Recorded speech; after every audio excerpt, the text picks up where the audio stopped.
সকল major stake holder, রাজনৈতিক দল, জনগণ, সরকার, প্রশাসন, আইনশৃঙ্খলা বাহিনী, নির্বাচন কমিশন সকলেই যখন প্রস্তুত, তখন তো অবশ্যই আমি বলবো যে নির্বাচনের জন্য আমরা প্রস্তুত। যদি আমরা জুলাই অভ্যুত্থানে যাই, কতগুলো দীর্ঘদিনের ক্ষোভকে পুঞ্জীভূত করে একটা গণ অভ্যুত্থান হয়েছিল। সেই গণ অভ্যুত্থানের প্রধান দাবিটা ছিল কিন্তু পরিবর্তন। কোটা সংস্কার দিয়ে শুরু হলেও যে ধরনের রাষ্ট্রীয় অত্যাচার এবং বর্বরতার মুখোমুখি হয়েছিল ছাত্র জনতা, তখন থেকেই পরিবর্তনের একটা দাবি উঠে এবং আমাদের অন্তর্বর্তী সরকারকে গতানুগতিক নিয়মতান্ত্রিকভাবে শুধুমাত্র প্রতিদিনের প্রশাসন চালিয়ে একটি নির্বাচন করে দিয়ে যাওয়ার জন্য এই জায়গাতে আনা হয়নি।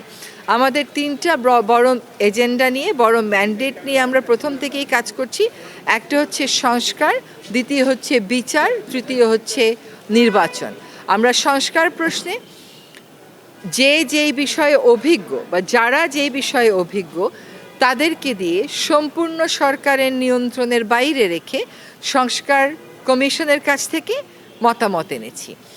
11টি সংস্কার কমিশনের মধ্যে 6টি সংস্কার কমিশন যারা ভোটের সাথে, নির্বাচনের সাথে সরাসরিভাবে সম্পৃক্ত, তাদের সুপারিশ মালাগুলোকে নিয়ে জুলাই সনদ প্রস্তুত করা হয়েছে। এই সনদের উপর দীর্ঘদিন, সপ্তাহ, মাসব্যাপী সকল বড় রাজনৈতিক দলের সাথে আলাপ করা হয়েছে।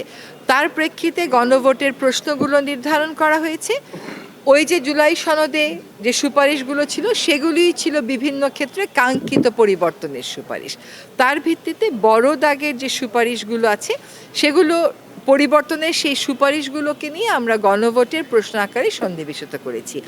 যদি এই গণভোটে হ্যাঁ জয়যুক্ত হয়, তাহলে জুলাই যে পরিবর্তনের স্বার্থে হয়েছিল, পরিবর্তনের লক্ষ্যে হয়েছিল এবং জুলাই পরবর্তী সময়ে মানুষের মধ্যে যে পরিবর্তনের আশা জেগেছিল, সেটার আনুষ্ঠানিক যাত্রা শুরু হবে।